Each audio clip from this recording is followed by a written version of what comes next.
Welcome to the ins and outs of Flash conversion. My name is Tom Petro, and I'm the Business Development Director here at Innovative Learning Group.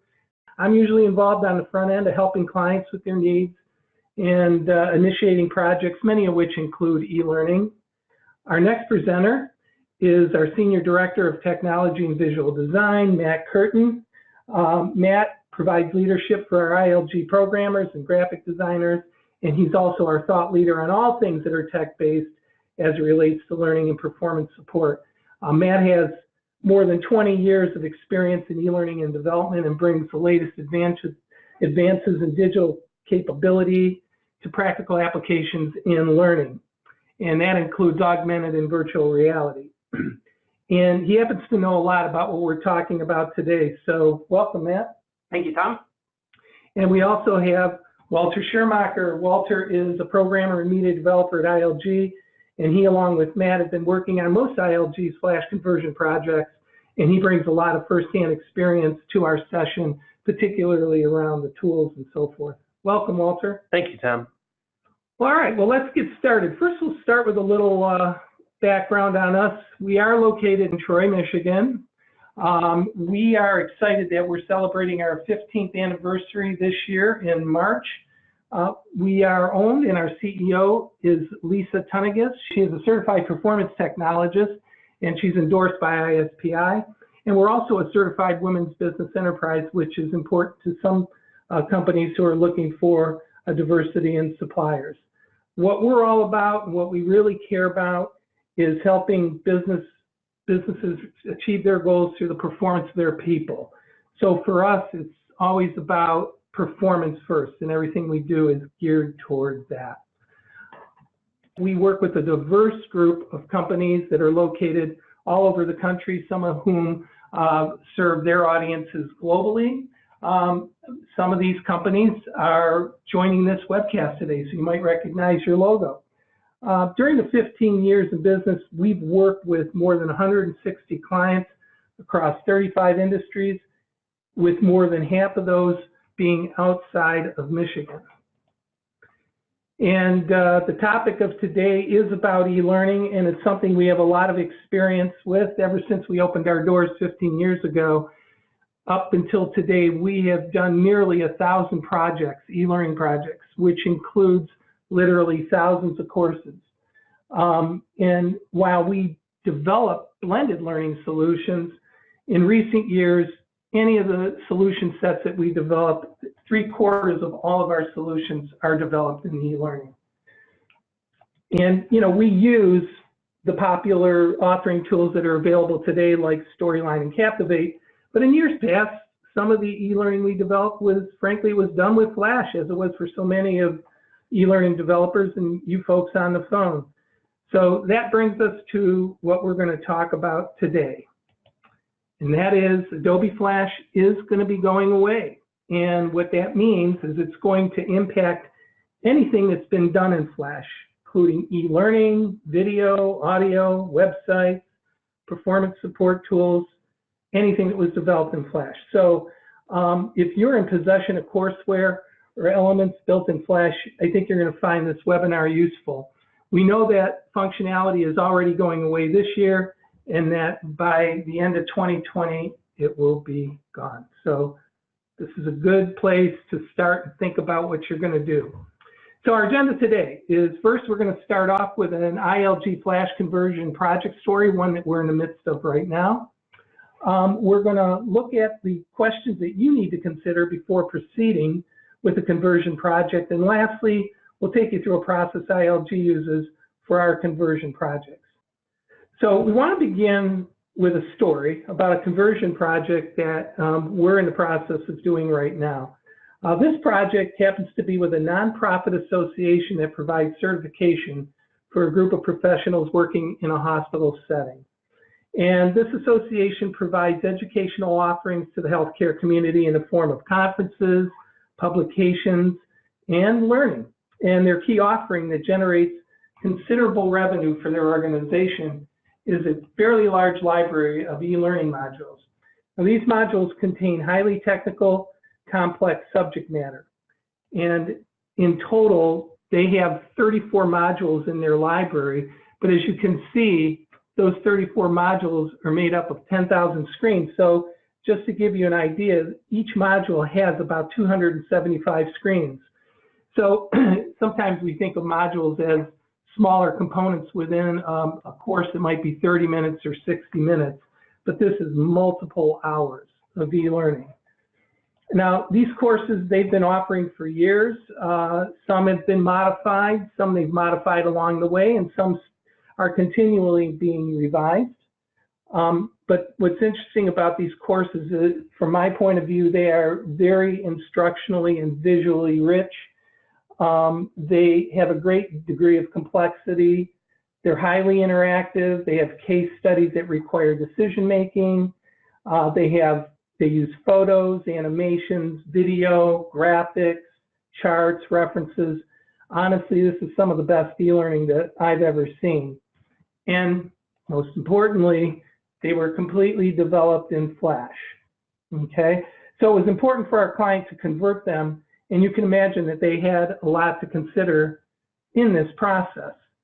So some of the things, first of all, they had to think generally, how were they going to approach this given the size, complexity, and the impact that that was going to have on their business.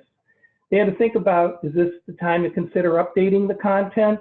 And if so, where in the process do they do that? Do they have enough time to get this done considering the deadline? Again, there's a lot of screens that have to be converted here. And then one of the bigger decisions was, what authoring platform were they going to use to try to maintain this richness and instructional integrity while being able to update after the conversion is complete? And then, given the authoring tool capabilities, what design considerations do they need to keep in mind, and what might they be willing to give up instructionally in compromise of choosing a tool like, say, the tools that we're using today? And then what other tools do they have to consider using in this process? And then also, do they have the skills and capacity to do this themselves? They have a very small and capable team, but is that enough? So as we continue this story, after they considered all of the factors, they talked to us and decided the approach for them. And that was to take their most important module, one that was pretty popular, and develop a prototype using Storyline. Now, they wanted to go with their most popular one because they were interested in seeing how well this was going to play in the market when they go back out with it. And it was probably the one that was, one of the more instructionally rich ones. So they really wanted to take this important one and run it through its paces as we went through the conversion and prototyping it and see what we would do. So we developed the prototype in a new tool, and it happened to be Storyline. And in the process, we had to work through a number of considerations, such as what design features can we keep from the current approach, and what are we willing to compromise or let go of? How long did it take to convert the modules in this particular prototype, which was going to be useful to understanding how long it would take to convert the entire library. So that is a very important consideration, and that became the basis for our ability to be able to tell them, here's what it's going to take to do the entire set of modules. And then how would features like bookmarking work using Storyline versus how it was currently done? They had a pretty cool way of bookmarking, but we had to play that out in Storyline and figure out how we were going to work around some of the things that were being done. So based on the results of this prototype, we were able to work through all the issues, and now we're moving forward with the conversion of their entire library, which is going to take a number of programmers working through several months to get it done. So in summary, our client here had some very specific objectives. And the thing I guess we want to point out is that, and that we have to all keep in mind, is that every conversion project, including yours, has, its set of unique circumstances and objectives. And despite the uniqueness and the circumstances that are unique, we still recognize that you need kind of a general roadmap to navigate through the design and completion of your conversion project. And that's what we'll use the rest of the session to cover today. So with that, I'm going to turn it over to Matt and Walter, who will take us through that process. Matt? Thank you, Tom. So we're going to be taking a pretty deep dive into the process here.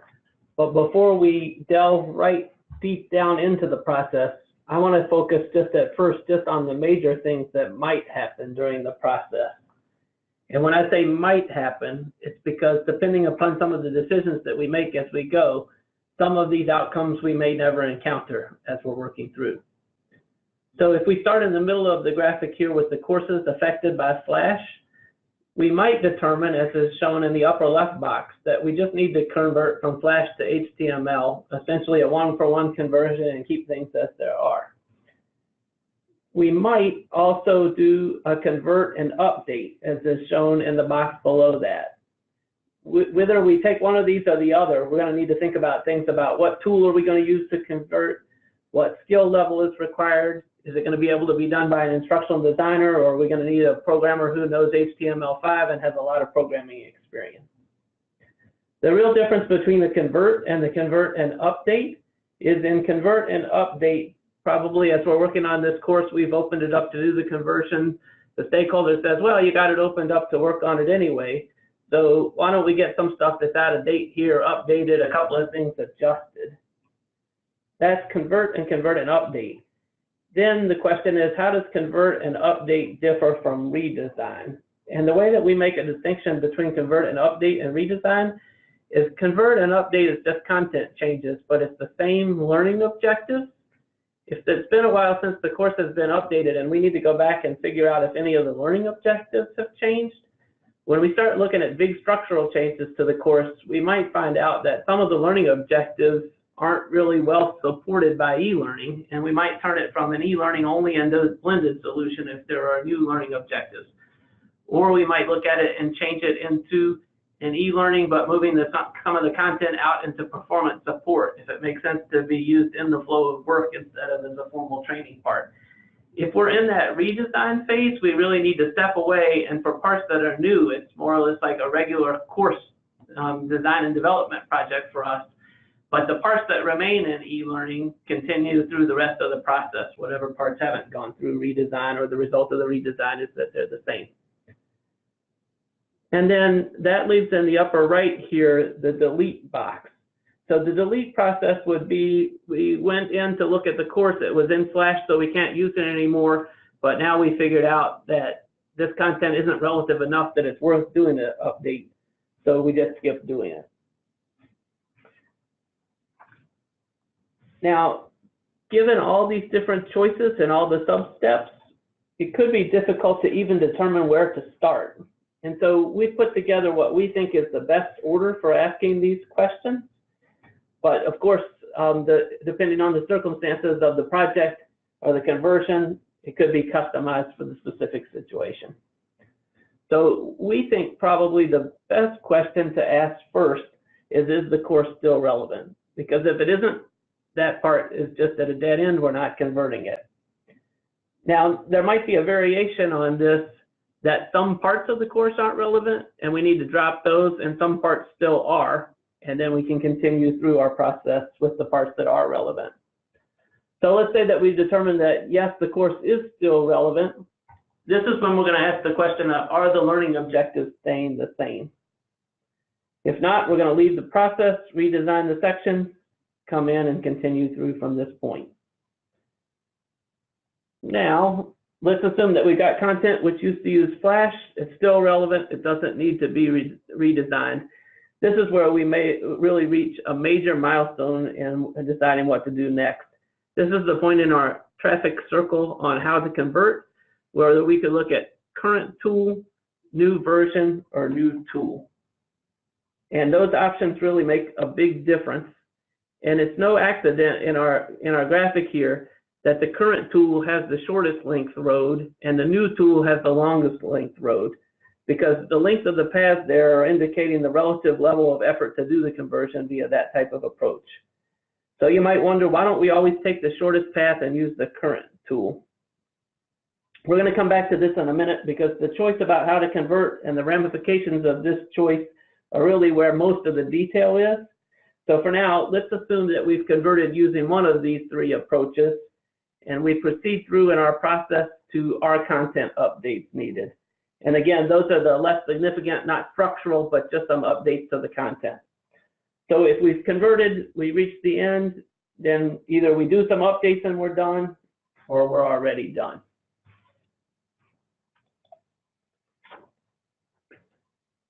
So let's return to this key decision point about how to convert. And again, the length of the path here, we would want to choose the current tool because it's the shortest and easiest path. So we might be able to take this path in a number of cases. The first case is shown on the left, and that is adjusting the publishing settings. And that could be because the tool was capable of publishing for both Flash and HTML, but the original authors just chose to publish for Flash. And they may have done that because at the time they were doing the publishing, there was an earlier browser that wasn't capable of HTML5, so they chose to publish maybe for like an Internet Explorer 8 or 9 with Flash. But all you need to do to convert in that simplest case is open it back up again with the same authoring tool, change the publishing settings to be HTML5, and then publish again. Again, we have a kind of a variation on the case here, because in some of the tools, it isn't just a case of do I publish for Flash or HTML, but it might be a case where I can publish for both Flash and HTML, and I need to make a preference choice for whether I prefer it to try HTML first and then Flash if that won't work, or Flash first and then HTML5 if that won't work.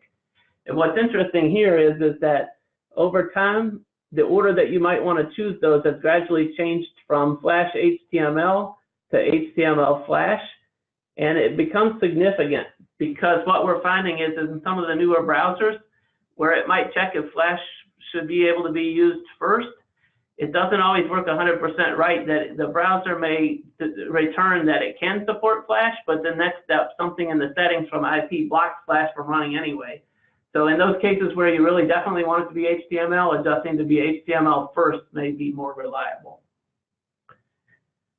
If we look next at the middle box about replace the SWF or Swift animation, this is an issue where maybe the course was already published for HTML, but there were some elements that were specifically Flash embedded inside. So like a Flash video or an animation in Flash.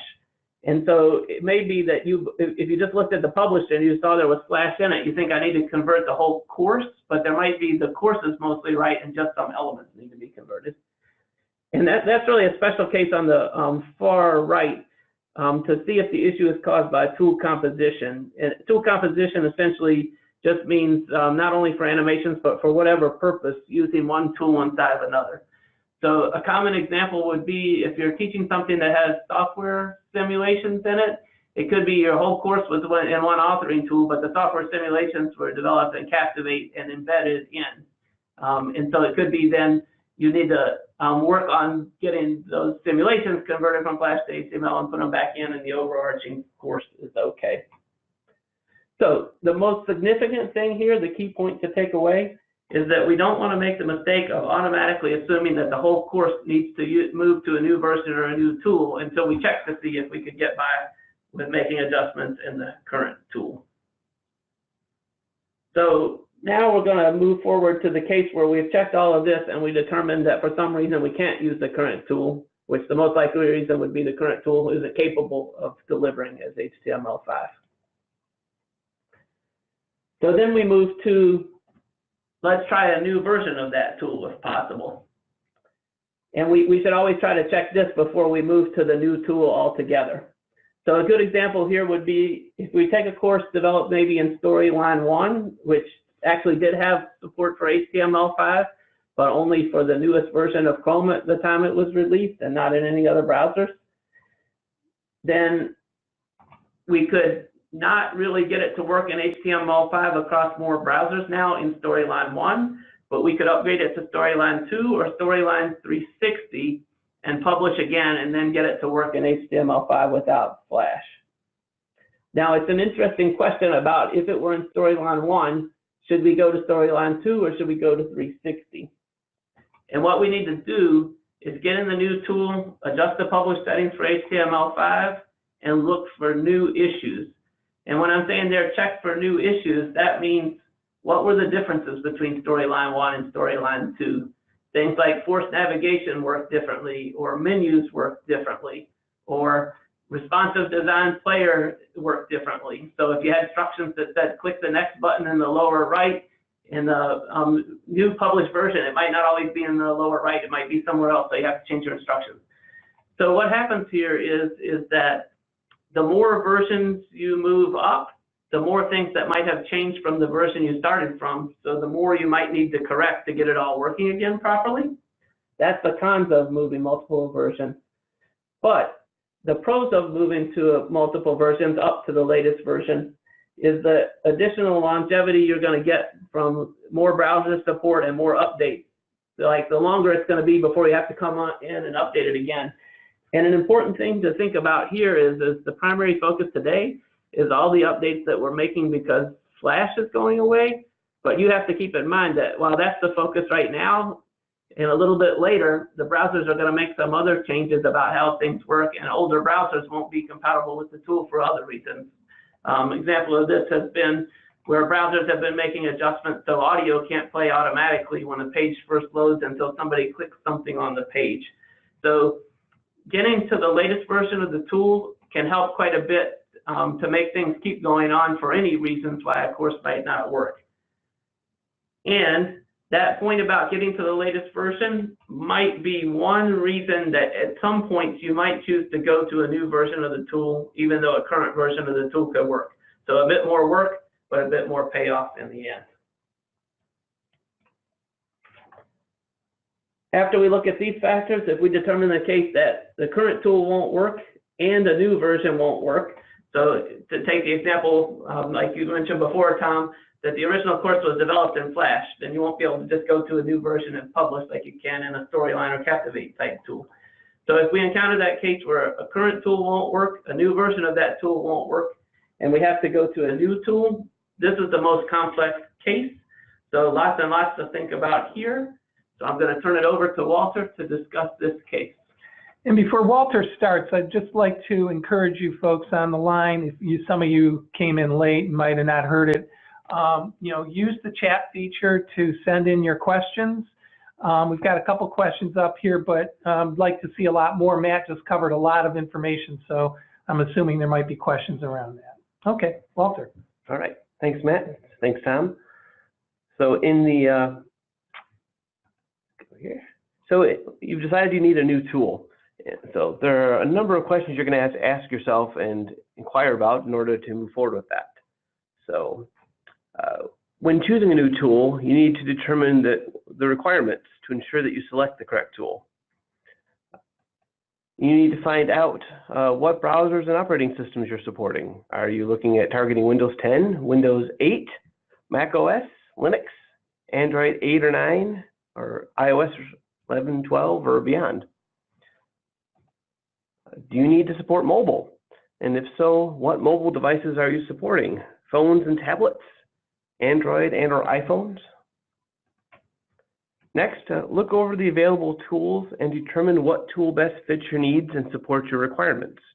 If you need to support mobile, look for tools that support multiple screen sizes or responsive design.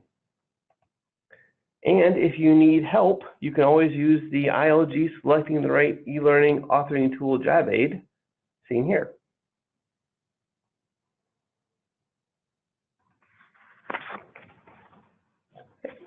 So in order to convert a course to a new tool, that content is going to need to be extracted from the old tool. You may need to pull text, and that could be found in Flash source files, XML files, or Word files. And if it's in a Flash source file, you need access to a copy of Adobe Flash or Adobe Animate in order to even open them. Audio might be found in Flash source files, where it would need to be exported from the library. It may also be saved to a directory or available from the published course folder. Video may be embedded in Flash or available as a separate file. It's always best with video to go back to the original video source file if possible, to avoid degrading the video quality. For video source files, you want to look for Premiere, After Effects, Final Cut Pro, or iMovie source files. You need to ask yourself, did the dimensions of the display change? Many older courses were designed for smaller screen sizes, like 800 by 600. You may need to update or replace photos or videos. unless you can locate a larger version in the source files. Did formats change? Do you need to change the format of a video, for example? Videos were often saved as FLV files, which was Adobe Flash Video, which you cannot use as is. You will need to go back to the source file and export it to MP4. And if you can't locate the source files, you may be able to convert the FLV using an older version of Adobe Media Encoder. Again, you have to go back to an older version of that tool because newer versions of it have dropped support for FLV. And on top of that, some versions of FLVs used a codec that Adobe Media Encoder did not support. So in that case, you're going to need to get some specialized help with that. So for the look and feel, you need to think about updating the content. So you need to focus on the look and feel of your course. And do you need to create a new look and feel, or can you keep the old look? Or can you do a combination of the old and new? If you're keeping with the old look, will it work with your new tool? Or do you need to make some adjustments to account for different screen sizes, different placement of navigation or resource buttons, and the like? See if the content such as text, audio, video, and photos need to be updated. While adjustments to text and audio may be obvious, don't overlook the need to update and enhance the look and feel of photos and videos. If your visuals look to be from a previous decade, it may be time for an update.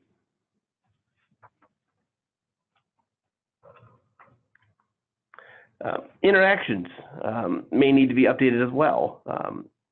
You will need to review your interactions, which include things like quiz questions, hotspots, drag and drops, and such.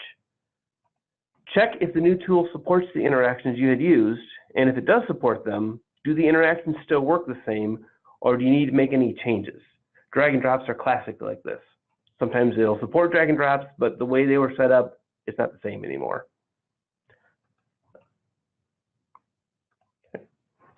If it's not supported at all, your new tool doesn't support that type of interaction, determine then how can you meet the learning objectives in the new tool.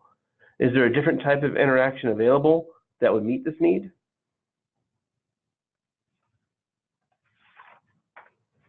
And Matt mentioned something about this earlier. We have the case of the hidden flash. You need to look and find out, is there any hidden flash content? If your original course was developed in a tool and something like Captivate, there could be flash content hidden on pages that's not easily seen. Flash was often used in the past to add functionality that was not available in the tool. You need to look for flash content in libraries, published files, and on slides and hidden on pages. And if you find hidden flash, you need to determine what it was being used for and then convert or replicate it for the new tool. You may need to replace it with a different interaction type to make sure the learning objective is still being met. A good example would be a map where you would click on a state to print a certificate, a video player, or even some animations. Let's move to questions. All right. So let's go with a question right off the top, and I think this is probably the most common question. You know, really describe what it means that Flash is going away in 2020. What are the kind of nuances of that? Matt, I guess I'll ask you that.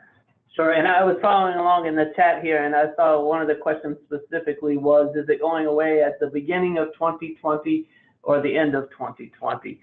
So the thing about this is that with the roadmap being planned out so that Adobe is ending support for Flash at the end of 2020, it really doesn't have much bearing on when Flash is no longer available for the audience of your e-learning courses. And the reason why is this, is the reason why Flash will completely go away is when Adobe stops making those updates, it will be viewed by IT as a security risk, that if a vulnerability is found, something that could compromise your computer, Adobe won't make any patch for that, and then your computer will be at risk of getting viruses or some kind of a breach of security. So the thing is that the conversion for an organization to get ready from having Flash to not having Flash takes a long time, rolling out new browsers to people or applying patches and things like that. And so IT is already starting the process of getting rid, and browser manufacturers are already starting the process of getting rid of Flash. So if you were to get a newest version of a browser now, it may not have the possibility of Flash. It's just when does IT install that, which is pretty well guaranteed before 2020, but it also could be any time now, pretty soon. On the other hand, a company could decide, like, we can't deliver our content without Flash. We have to keep it even after Adobe doesn't support it anymore. We're not upgrading from IE 8 no matter what happens.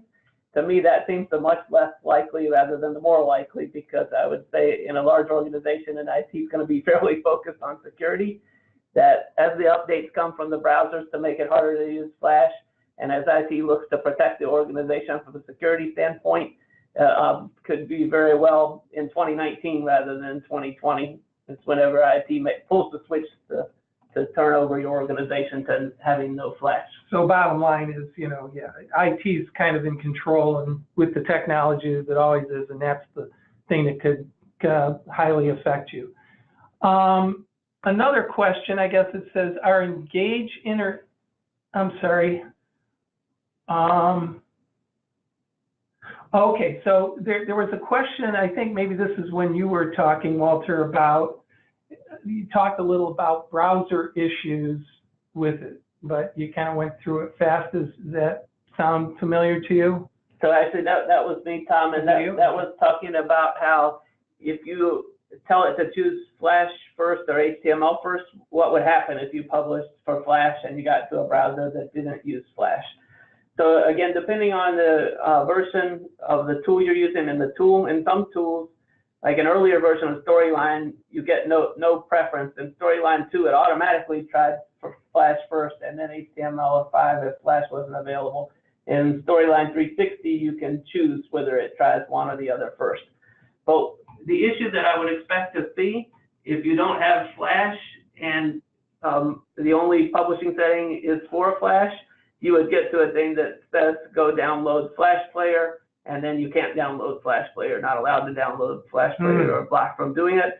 Or you would get to just a blank page, perhaps, where Flash content is supposed to be there, and it just comes up as blank. So essentially, you're going to hit the issue, basically, that the course doesn't work as a whole.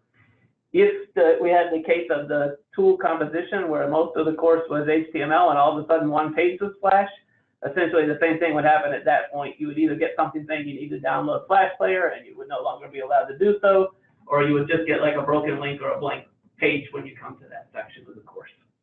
Got it. Another question, what are some of the issues you expect with the courses published Flash with HTML? So I think that addresses pretty much that question, except for that if you have Flash with HTML and the browser detection works properly, then it will go and the course will just run as planned. But if not, the same thing as what I just talked about before, broken link or can't download. Got it. And then the hidden Flash, I've got a couple of nods here. So what is the best way to search for hidden Flash content? If you have a tool in the original files, if you were starting from something like Captivate, you can look in the library and look under the media or animation section, and you can look and see if there's any actual Flash content. You should be able to identify it there. Another easy way to find it is if you can publish the course to HTML from whatever tool you had. If you publish it and then look in the published files, look for anything that's .swift.